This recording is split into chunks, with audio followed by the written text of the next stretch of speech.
हर खबर पर होगी आपकी पकड़। डाउनलोड कीजिए एबीपी लाइव ऐप। अक्सर ये कहा जा रहा है कि हमें कोरोना के साथ अब जीने की आदत डाल लेनी होगी। भारत भी इससे अछूता नहीं है और आगे भी नहीं रहेगा। लेकिन सवाल यह है कि भारत की क्या वैसी ही दुर्गति हुई है जैसे अमेरिका, इटली, स्पेन जैसे विकसित देशों की हुई है? तो इसका सीधा जवाब है नहीं। 1 महीने के लॉकडाउन ने कोरोना पर ब्रेक लगाया। केस बढ़ जरूर रहे हैं, मरीजों की तादाद बढ़ रही है, मौत का आंकड़ा भी बढ़ रहा है, लेकिन सरकार का आंकलन है कि अगर लॉकडाउन नहीं होता तो हालात तो और बुरे होते। कोरोना के केस, रिकवरी रेट, ऐसे कई मामलों में भारत बाकी दुनिया से बेहतर कर रहा है। लेकिन कोरोना को कंट्रोल कर लिया है ये मान लेना इसका कोई कारण नहीं बनता है, क्योंकि अभी भी सोशल डिस्टेंसिंग, जिसे पीएम ने आज 2 गज दूरी का नाम दिया, उसकी जरूरत है। अभी भी देश को लॉकडाउन की जरूरत है।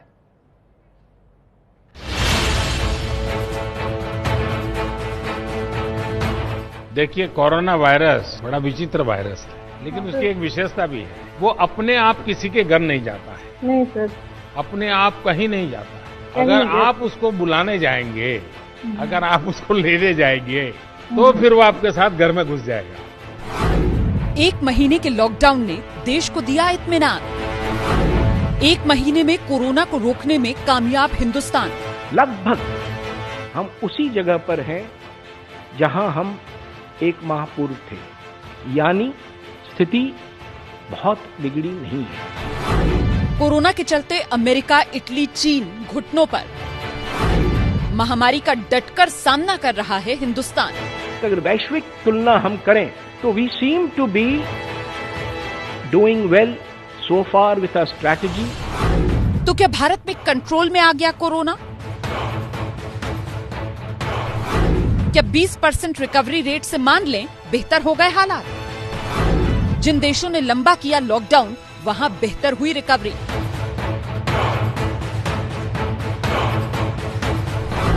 कोरोना का खतरा न टला न गुजरा।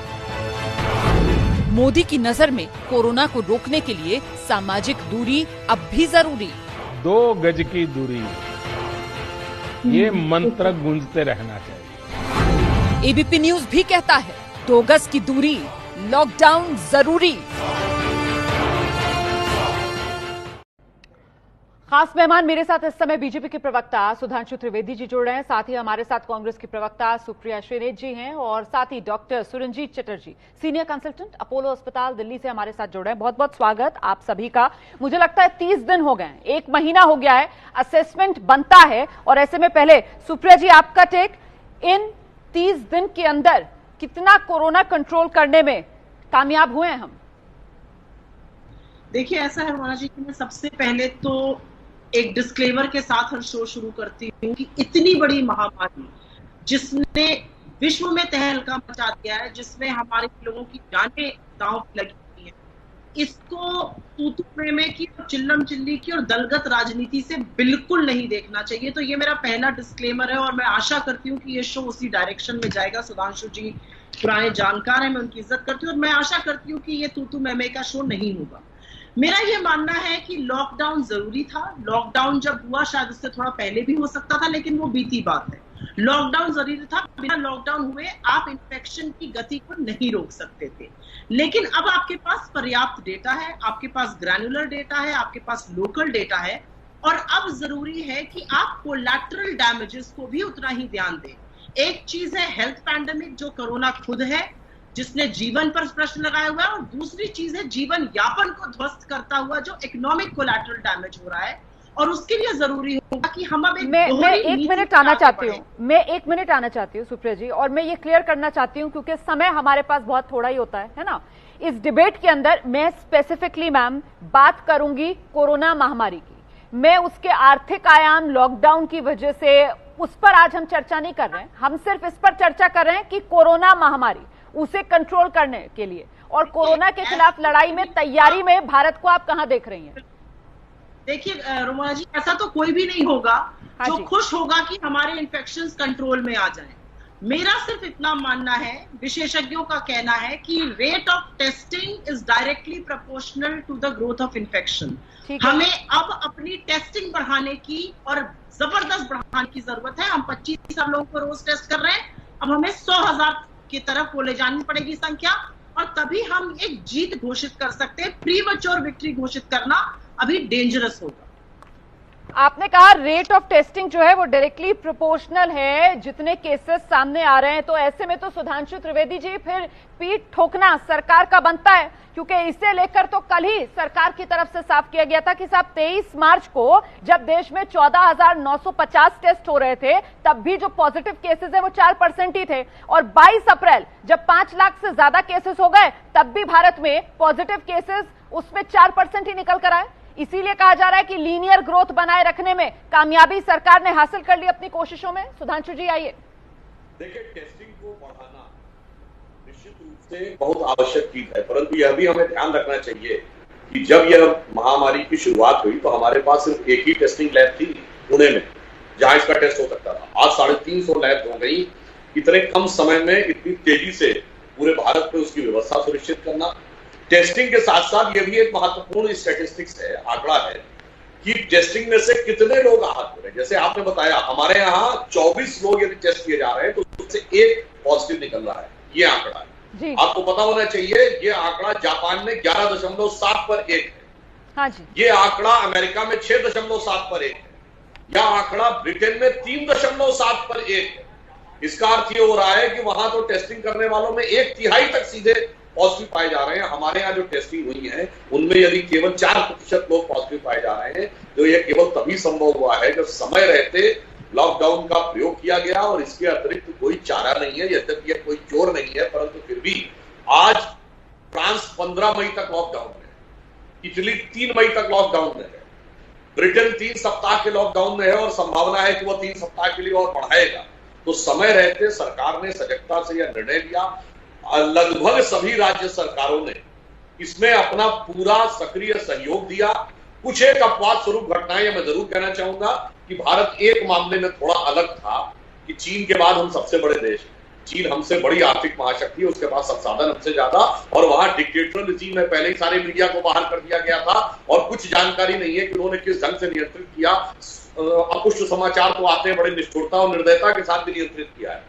भारत में जहां आज भी 27% लोग निरक्षर, जहां आज भी 60% से अधिक जनसंख्या गांवों में रहती है, वहां पे नियंत्रण करना बहुत बड़ी चुनौती थी। और फिर एक बात और कहना चाहूंगा, सिर्फ भारत ही एकमात्र देश था। सर मुझे लगता है आपने जो बातें कही हैं, मुझे लगता है आपने जो बातें कही हैं और सुप्रिया जी ने जो बातें कही हैं, हम एक डॉक्टर का रुख कर लेते हैं ना। डॉक्टर सुरंजीत चटर्जी हमारे साथ मौजूद है। डॉक्टर सुरंजीत, मैं आपसे आंकलन चाहती हूँ सर। 30 दिन लॉकडाउन के हो चुके हैं हिंदुस्तान में।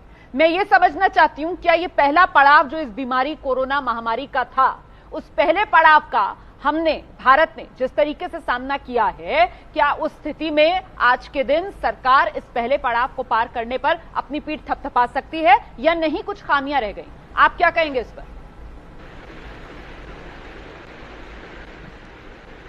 इन 30 दिन की अगर बात की जाए तो हम लोग बहुत सक्सेसफुल रहे हैं और इस लॉकडाउन की बहुत ज़रूरत थी जो कि प्रधानमंत्री जी ने किया।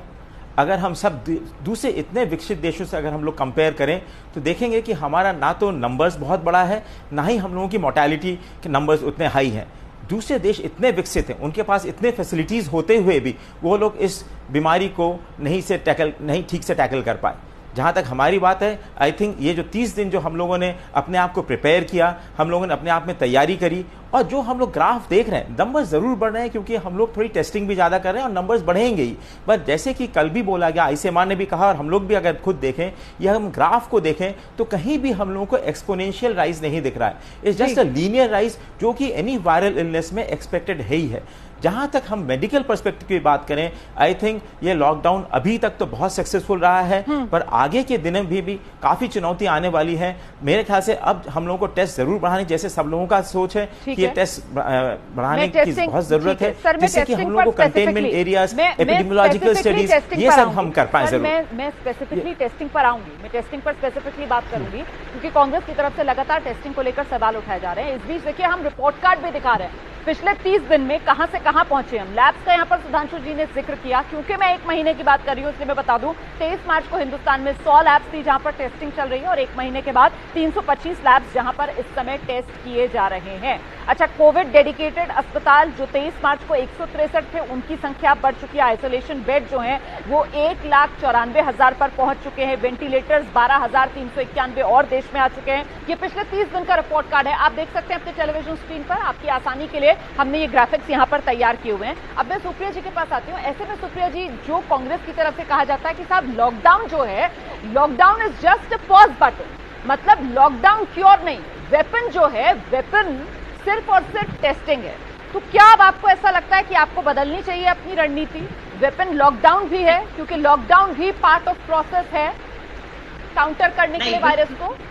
मुझे ऐसा लगता है कि हमें अपनी रणनीति बदलने की जरूरत नहीं है। मुझे ऐसा लगता है एक सकारात्मक संवाद होना चाहिए सरकार और विपक्ष में, और उस संवाद के चलते हमारा ये कहना है कि टेस्टिंग होनी चाहिए। मैं आज भी मानती हूँ, और ये मेरा नहीं, ये WHO तक का कहना है कि lockdown without scaling of testing is not going to be adequate, वो उतना कामयाब नहीं होगा।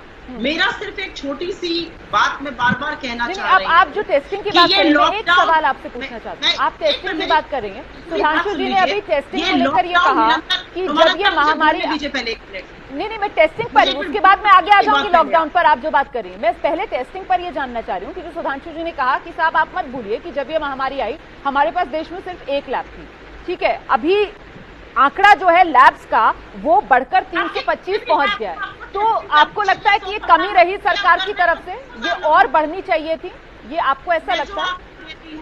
मैं जो आंकड़ा दे रही हूँ, मुझे पूरा विश्वास है कि सुधांशु जी उसको नकारेंगे नहीं।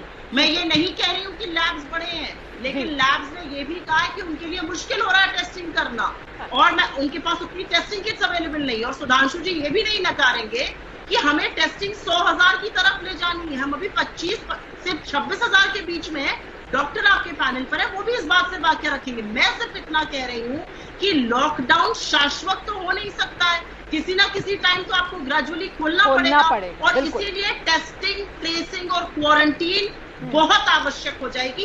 ये मैं कहने का प्रयास कर रही हूँ। ठीक है, आप जो बात कह रही हैं, बात को कोई नहीं नकारेगा। आप जो बात कह रही हैं मैं वो लेकर चलती हूँ सुधांशु जी के बाद। सुधांशु जी, ये बड़ी एक वाजिब सी बात है कि लॉकडाउन की स्थिति में हमेशा तो हम नहीं रह सकते हैं, ठीक है, हमने लोगों को तैयार किया है सोशल डिस्टेंसिंग का पालन करने के लिए, लेकिन सवाल ये कि क्या इन 30 दिनों के अंदर टेस्टिंग की उतनी गति जितनी हमें हासिल कर लेनी चाहिए थी वो हम नहीं कर पाए क्या? क्योंकि अगर दुनिया के मुकाबले देखा जाए सर, 10 लाख की आबादी पर हिंदुस्तान में टेस्ट महज 363 हो रहे हैं। 10 लाख की आबादी की मैं बात कर रही हूँ। भारत में 363 टेस्ट हो रहे हैं, वहीं अमेरिका में 13,071 टेस्ट हो जाते हैं 10 लाख की आबादी पर। इटली और जर्मनी में तो यह आंकड़ा 25,000 24,000 के करीब है, लेकिन भारत में 10 लाख की आबादी पर हम टेस्ट कर रहे हैं 363।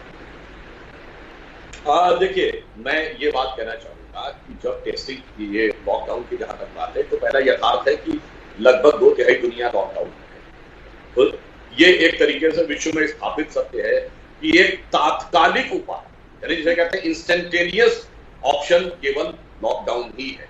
हाँ, लॉकडाउन के समय का उपयोग हमारे लिए मेडिकल फैसिलिटीज को बढ़ाने में, हमारे लिए अस्पतालों को बढ़ाने, टेस्टिंग की प्रक्रिया को बढ़ाने में होना चाहिए, ताकि पहले हम कर्व को जितना झुका सके उतना झुकाएं, और बाद में जब हम खोलें तो वो कर्व कहीं एक्सपोनेंशियल ना हो जाए, उसके लिए पर्याप्त हमारे पास फैसिलिटी होनी चाहिए। बिल्कुल। परंतु ये जो 1,000 वाली बात की जाती है, मैं विनम्रता से कहना चाहता हूं, हम 135 करोड़ के देश, जिन देशों का उदाहरण बताया जाता है, एक देश बताइए जिसकी 35 करोड़ की पॉपुलेशन और जनसंख्या घनत्व में हमारा 1/4 भी है। अमेरिका की आबादी 35 करोड़, हमसे 4 गुना ज्यादा उनके पास जमीन, हमसे 10 गुनी बड़ी अर्थव्यवस्था, हमसे 100 गुने बड़े संसाधन, तो तुलना वाजिब होनी चाहिए। ये भी बात है, सरकार ने जो प्रयास किए हैं उसमें जितने जिले अभी तक कोरोना मुक्त रहे हैं, यानी पिछले 14 दिनों में जहां कोई केस नहीं आया, उतनी तमाम बड़े बड़े मुल्कों की आबादी नहीं है। तमाम राज्यों के जितने जिले में अभी तक हम उसको कंटेन करने में सफल हुए हैं। पुनः मैं एक और बात दर्शाता हूं, हम एकमात्र देश है जहां अभी 27% निरक्षर है, और कुछ ऐसी कम्युनिटीज है जहां 43-44% निरक्षर है। 30% लोग गरीबी की रेखा से नीचे हैं। और एक बात कहूंगा, इसे अन्यथा न लिया जाए, हम ही इकलौते ऐसे देश हैं जहां स्वास्थ्य कर्मियों पे हमला हो रहा है और जिसके लिए एक अध्यादेश लाना पड़ता है। विश्व में कोई ऐसा उदाहरण आपको नहीं मिलेगा। तो आप सोचिए ऐसी चुनौतियों के साथ। मैं जवाब लेती हूँ। मेरा सिर्फ ये कहना है कि देखिए, सुधांशु जी भी मानेंगे, आप भी मानेंगे और डॉक्टर साहब भी मानेंगे कि हमें ये पूरा डिबेट आपको इन टोटलिटी देखना पड़ेगा। ये सच है कि हमारा टेस्टिंग पॉजिटिव रेट 4.4% है और यूएस का 20% है, लेकिन जो भी मेडिकल साइंस को थोड़ा बहुत फॉलो करता है वो ये भी जानेगा कि जूनोटिक वायरसेस जो एशिया में होते हैं उसके लिए हमारा एक्सपोजर होता है, उसके लिए हमारी इम्यूनिटी थोड़ी वेस्टर्न वर्ल्ड से ज्यादा हाई है। एक बात तो ये हो गई। और दूसरी बात ये हो गई, आपने कहा कि हम इकोनॉमी और अर्थव्यवस्था की बात नहीं करेंगे, मैं करना भी नहीं चाहती हूँ, लेकिन जरूरी है कि जिन निरक्षर लोगों की, जिन गरीब लोगों की, जिन बीपीएल फैमिलीज की सुधांशु जी बात कर रहे हैं, उनकी समस्या का भी ध्यान दिया जाए। उनकी समस्या हो सकता है डायरेक्ट कोरोना वायरस आज ना हो, लेकिन भुखमरी और बेरोजगारी उनकी समस्या है और उसको आप नहीं नकार सकते हैं। ठीक है, मुझे लगता है मैं डॉक्टर सुरंजीत चैटर्जी का रुख करूंगी और मैं डॉक्टर साहब से जानना चाहती हूँ, सर टेस्टिंग को लेकर हम यहाँ पर जितनी इंपॉर्टेंस दे रहे हैं, डब्ल्यूएचओ कहता है टेस्ट टेस्ट टेस्ट, यही है कोरोना का मात देने का फॉर्मूला, लेकिन भारत, क्या आपको नहीं लगता है हम तो पहले आइसोलेशन आइसोलेशन आइसोलेशन ये रणनीति बनाकर चले थे ना, और उसके बाद जहां जरूरत है, क्योंकि हमारी जो स्ट्रेटेजी थी वो तो यही थी कि साहब टारगेटेड, फोकस्ड, और फिर हम एज पर आर रिक्वायरमेंट उसको एक्सपैंड करेंगे। तो आपको लगता है क्या कि कहीं कमी रह गई, या ये जो रणनीति है जिस पर भारत चल रहा है वो सही है? अगर हम अभी तक देखें तो रणनीति ठीक रही है एकदम, क्योंकि लॉकडाउन तो करना ही था। अगर हम सोशल डिस्टेंसिंग नहीं करते तो ये एक्सपोनेंशियल राइज होता, जिसको कि हमारे पास कैपेबिलिटीज ही नहीं थी कि हम इसको कंट्रोल कर पाते। जब हम इस स्टेज में पहुंच गए हैं कि हम नंबर्स को कंट्रोल कर पाए हैं, हमारी नंबर ऑफ डेथ्स उतनी ज़्यादा नहीं है, अब हमें आगे प्रोग्रेस करना है। जैसे कि सब देश बोलते हैं और सभी लोग बोल रहे हैं कि lockdown can not be an indefinite time. अब तैयारी होनी चाहिए कि किसी तरीके से, जैसे कि हम लोग स्टैगर्ड लॉकडाउन को, हम लोग 3 तारीख के बाद स्टैगर्ड लॉकडाउन हटाना पड़ेगा, उसकी तैयारी होनी चाहिए और उसी के लिए टेस्टिंग की जरूरत है। मैं एकदम एग्री करता हूं इवन गवर्नमेंट उसके लिए कि इनिशियल जो था हम लोगों ने, because at that time kits fits की कमी थी, हम लोग उतने प्रिपेयर्ड नहीं थे, तो it has to be focused testing, कि हमें जहां हाई रिस्क ग्रुप है उनको ही टेस्ट करना था। धीरे धीरे हमें कंटेनमेंट जोन्स बनाने हैं, हमको रेड जोन्स बनाने हैं, और हमको कोल्ड स्पॉट्स में भी जाके देखना है कि कोई कम्युनिटी स्प्रेड तो नहीं हो रहा है, क्योंकि 3 तारीख के बाद ये बहुत इंपॉर्टेंट डिसीजन प्रधानमंत्री के सामने आएगा। बिल्कुल, ये बड़ा फैसला जो प्रधानमंत्री को लेना होगा 3 मई के बाद। लेकिन सुधांशु जी, आपको नहीं लगता है कि उस गति को तो धक्का लग गया? वो रैपिड टेस्ट किट जो मंगवाए गए थे 2.5 लाख 3 लाख, चाइना से जो 2 खेप आई थी, आईसीएमआर ने खुद ही सभी राज्यों से कहा कि अभी टेस्ट मत कीजिए। उनमें तो सर इतनी दिक्कत आ रही थी, रिजल्ट जो हैं वो कोरिलेट ही नहीं हो पा रहे थे। आईसीएमआर बोला पहले हम वैलिडेट कर लें। हड़बड़ाहट में क्या हम फैसले ले रहे हैं क्या, जो बाद में जी रोमाना जी, आप ये बताइए, यदि सरकार को टेस्टिंग किट चाहिए, आज टेस्टिंग किट प्रोवाइड करने की स्थिति में कौन है? सिर्फ चाइना। या तो चाइना पहले से प्रिपेयर्ड था, या जो भी कारण रहा हो, बाकी सारे देश तो टेस्टिंग किट चाह रहे हैं। हमारे पास विकल्प क्या था कि हम पहले ही, जब तक खुद टेस्ट करके हमें लगा कि वो गलत है, तब तक हमने अपने यहाँ उत्पादन की व्यवस्था की है अन्य जगहों से। इनिशियल स्टेज में, जिसको आप हड़बड़ी कह रहे हैं, जैसे किसी को चोट लग जाए, खून निकलने लगे, तो आप नियरेस्ट अस्पताल में जाते हैं, आप ये नहीं देखते शहर का सबसे अच्छा अस्पताल कहाँ है। नहीं, आप बिल्कुल सही कह रहे हैं सर। मैंने ये सवाल इसलिए पूछा क्योंकि भारत में ही छत्तीसगढ़ राज्य है सर, और छत्तीसगढ़ ने साउथ कोरिया से खरीदे किट, ये भी हम सब जानते हैं। उन्होंने रैपिड टेस्ट किट जो है वो छत्तीसगढ़ से अन्य जगहों से भी फिर राज्यों ने खरीदना शुरू किया। रूस से आए हैं, जर्मनी से लिए गए, साउथ कोरिया से लिए गए। इनिशियल स्टेज पे जहां से उपलब्ध था उस समय हमें उसको तत्काल लेना था। परंतु एक बात और भी मैं कहना चाहूंगा, कारण तो बहुत सारे रहे। एक और मैं फैक्ट भी रखूं, जैसा कि सुप्रिया जी ने कहा कि हमें उनका गरीबों का ध्यान रखना, सरकार ध्यान रखने पर एक आंकड़ा बताता। आपको पता है कि लॉस एंजल्स शहर में कितने लोग गरीब हैं जिनके पास अपना घर नहीं है, या रहने के प्रॉपर रहने खाने की सुविधा नहीं है? 36,000। और दिल्ली में कितने? 70 लाख। अब आप तुलना कर लीजिए, और संसाधन उनके हमसे 100 गुना ज्यादा। तो हमें यह भी समझिए क्या। दूसरा एक और बात है, कारण किस कारण से रहा इसे अन्यथा न लिया जाए। भाई 1/3 का तो रीजन जमातियों की वजह से हुआ, उसे ईमानदारी से स्वीकार करने की बजाय उस पर राजनीति शुरू हो गई। रोमाना जी, उदाहरण देना, आपने साउथ कोरिया की बात की, साउथ कोरिया में एक लेडी चर्च में आ गई थी, 1250 लोगों को उस कारण से हो गया। चर्च की कोई गलती नहीं थी, पर चर्च ने माफी मांगी, साहब गलती हो गई हमारी वजह से 1250 लोगों को कोरोना फैल गया, हम माफी मांगते हैं। किसी ने कोई राजनीति नहीं की। यहाँ पे तो सब कॉलर ऊंचा करके लड़ने के लिए आ गए। अरे भाई कौन कह रहा था उसको खामखा में किसी मजहब से जोड़ने का, मगर एक किसी संस्था से गलती हो गई तो गलती की बजाय उस पर किस प्रकार से सुधांशु जी आप ये कह रहे हैं कि 1 महीने में नतीजे बेहतर हो सकते थे अगर जमात वाला कांड नहीं होता तो? 100%। हाँ। अब आप सोचिए यदि तमिलनाडु में 80% से अधिक केस, 70% से अधिक तेलंगाना में, दिल्ली में 33% केस वहां से है, तो आप सोचिए कि हमारा कर्व जो इस समय आपको स्ट्रेट लाइन दिख रहा है, हो सकता है ये फ्लैटन की तरफ आ गया हो। डॉक्टर सुरंजीत चैटर्जी आप सहमत हैं इससे?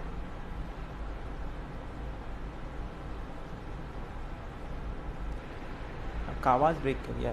डॉक्टर सुरंजीत चैटर्जी आपको मेरी आवाज मिल रही है सर? एक सिंगल सोर्स जो है, क्योंकि हम ये जानते हैं ये कैलकुलेशन जो दी गई है आईसीएमआर की तरफ से कि साहब एक शख्स जो है अगर किसी तरीके का लॉकडाउन नहीं होगा, सोशल डिस्टेंसिंग नहीं होगी तो 30 दिन में वो 406 लोगों को संक्रमित कर सकता है। तो जो सुधांशु जी कह रहे हैं कि मत भूलिए इस बात को, पिछले 1 महीने में निजामुद्दीन मरकज वाला जो मामला आया वो भी तो इसी 1 महीने में आया ना, उससे कहीं ना कहीं धक्का लगा। और दूसरा मैं एक और जोड़ देती हूँ सर कि जिस तरीके से मजदूरों का पलायन हुआ, 1 महीने बाद तस्वीर कुछ और होती अगर ये 2 बड़े मामले सामने नहीं आते तो।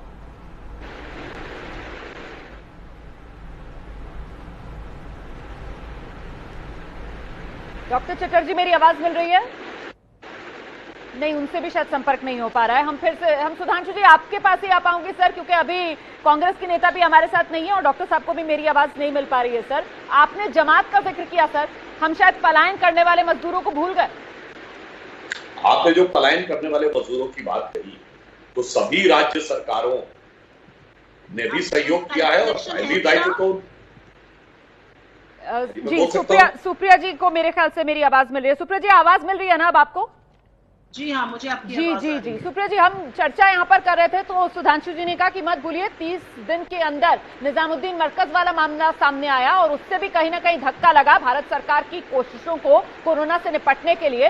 तो मैंने उनको जिक्र किया पलायन करने वाले मजदूरों का भी कि 1 नहीं 2 ऐसे मामले आए। ये आपको लगता है कि धक्का पहुंचा इससे सरकार की कोशिशों को? मैं एक बात कहूंगी, जो निजामुद्दीन का मामला था वो बिल्कुल बेपरवाही का मामला था, वो नेग्लिजेंस का मामला था, बिल्कुल गलत कंडक्ट था और उसकी जितनी भर्त्सना और अवहेलना करी जाए वो कम है। और मैं उसके बाद एक बात कहूंगी, उसके बाद मैं एक बात और कहना चाहती हूँ आपसे। जो निजामुद्दीन का मामला था उसकी मैं पूरी तरह से भर्त्सना और अवहेलना और निंदा करती हूँ। दूसरी बात जो आप माइग्रेंट लेबर की कर रहे हैं, आप प्लीज थोड़ा सा मानवीय होकर इस इशू को देखिए। लोग अपने घर से कमाने बाहर जाते हैं, उनको पता नहीं है लॉकडाउन कितना लंबा होने वाला है, वो पैसे घर भेजते हैं, उनकी नौकरियां चली जाती है, खाने के पास नहीं है, लोग घबराकर कहां भागते हैं? आप सुरक्षा के लिए अपने घर ही भागते हैं और वही काम उन मजदूरों ने किया। आज भी कितने लाखों मजदूर, सुधांशु जी खुद उत्तर प्रदेश से जहां से मैं हूं, मेरे अपने जिले महाराजगंज के मजदूर आज कहां फंसे हुए और राशन को मोहताज है। लेकिन मुझे ऐसा लगता है कि इस समय सरकार को और मेडिकल कम्युनिटी को एक बहुत इंपॉर्टेंट चीज करने की जरूरत है और वो है डिस्टिग्मेटाइजेशन ऑफ कोरोना। जिस तरह की भ्रांति कोरोना के बारे में फैल गई जैसे कोई शर्मनाक चीज हो, ये एक बीमारी है, किसी को भी हो सकती है, विक्टिम है वो लोग, विलेन नहीं है। जरूरी है कि आज निकल कर ये बोला जाए कि कोरोना के पेशेंट्स को शर्म आने की जरूरत नहीं है। नहीं सुप्रिया जी, लेकिन आपको ऐसा क्यों लग रहा है? उल्टा यहाँ पर तो तस्वीरें ऐसी निकल कर आ रही हैं कि आक्रामक हो रहे हैं वो लोग, जहां तक पहुंच रहे हैं स्वास्थ्य कर्मी वो पथराव कर रहे हैं, पत्थर बरसा रहे हैं स्वास्थ्य कर्मियों पर, जिसके लिए ऑर्डिनेंस लाना पड़ रहा है। सुप्रिया जी क्यों आपको लगता है स्टिग्मेटाइज किया जा रहा है पेशेंट्स को, जबकि उल्टा पथराव करते हुए तो लोग नजर आ रहे हैं स्वास्थ्य कर्मियों पर? जमात का जिक्र हो गया इस वजह से? नहीं, बिल्कुल भी नहीं। आप बिल्कुल मेरे मुंह में शब्द डालिए, मैंने ऐसा बिल्कुल भी नहीं कहा। मेरा तो इनफैक्ट ये भी कहना है कि हमें वो खबर भी दिखानी चाहिए जहां पे फूल बरसाए गए। स्टिग्मा है डिजीज के खिलाफ, और ये मैं एक जमात की बात नहीं कर रही हूँ, एक बिरादरी की बात नहीं कर रही हूँ। रणदीप गुलेरिया डायरेक्टर हैं एम्स के, उन्होंने अपने इंटरव्यू में कहा है कि 90 to 95% ये डिजीज कोई सिवियर नहीं है, ये बड़ी मामूली सी सर्दी जुकाम होता है, बड़ी क्रिटिकल कम केसेस में होती है। जो स्टिग्मा हो गया है कोरोना के खिलाफ, जो किसी जमाने में HIV एड्स के खिलाफ होता था, डिस्टिग्मेटाइज करना जरूरी है। इसमें मीडिया की भूमिका होगी, इसमें राजनेताओं की भूमिका होगी, इसमें कहीं ना कहीं ये डर हटाना होगा कि कोरोना होने का ये मतलब नहीं है कि आपकी मौत हो जाएगी, कोरोना से रिकवरी हो रही है। ये बात मैं नहीं, अगर ये स्टिग्मा इसके साथ जुड़ गया है तो इसके लिए कौन जिम्मेदार है सुधांशु जी? सुधांशु जी कौन जिम्मेदार है इसके लिए? देखिए, स्टिग्मा, मैं एक बात आपसे विनम्रता से कहना चाहूंगा रोमाना जी, अब ये इसको अन्यथा ने स्टिग्मा कहां से जोड़ा गया, कहां से बातें आई पहले कि कोई जरूरत नहीं है डॉक्टर से किसी प्रकार की बात मानने की, डॉक्टर से कंसल्टेशन मत करो, तुम सब मिलकर साथ में रहो, कुछ नहीं होने पाएगा, इस प्रकार की बातें प्रचारित हुई और उसका कोई विरोध नहीं हुआ। जो लोग साइंटिफिक टेम्परामेंट और इस सब की बात करते थे, और मैं फिर ये भी कहना चाहूंगा कि पलायन करने वाले मजदूर और जमातियों दोनों की तुलना नहीं भाई, उनसे पलायन करने वाले मजदूरों को बढ़ने का कोई आंकड़ा उपलब्ध नहीं, ना उन्होंने कहीं पत्थरबाजी की है। स्टिग्मा वहां से क्रिएट हुआ कि पहले कहीं एक समूह में अशिक्षा का लाभ उठाकर या प्रचारित करने का प्रयास किया गया कि जैसे ये हो गया तो पता नहीं क्या हो जाएगा। मुझे लगता है कि अब हमें इस बहस से बचना चाहिए और कोशिश उस बात की होनी चाहिए कि कैसे इस कोरोना काल, संकट काल से उबरा जाए। बहुत बहुत धन्यवाद आप सभी का हमारे साथ बने रहने के लिए। लॉकडाउन का 1 महीना पूरा, कितना कंट्रोल कोरोना, इसी पर हमने चर्चा की और आज की इस चर्चा के बाद मेरी राय बहुत साफ है। देखिए, पिछले 30 दिन में जिस तरीके से कोरोना का भारत ने डटकर सामना किया है उसकी तारीफ पूरी दुनिया कर रही है, लेकिन अभी भी सावधानी जरूरी है। लॉकडाउन खत्म करने में हड़बड़ी घातक हो सकती है। बहुत बहुत धन्यवाद आप सभी का संविधान की शपथ में हमारे साथ बने रहने के लिए।